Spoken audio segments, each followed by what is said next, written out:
Padre Vinti dichiarato venerabile, un evento sicuramente che merita un'ampia informazione. La diocesi di Agrigento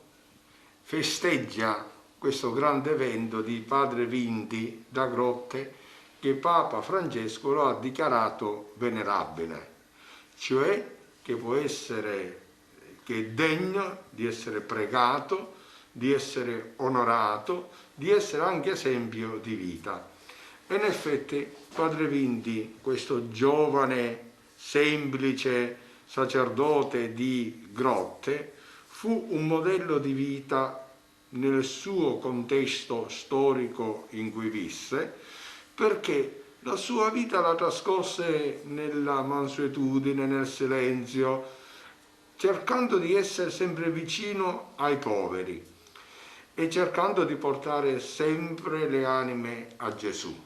Nel corso dei decenni la diocesi ha avuto un punto di riferimento in Padre Vinti, tanto che non sono stati pochi vescovi che hanno sollecitato negli incontri formativi che venivano fatti a pensare a questa figura umile che fu Padre Vinti,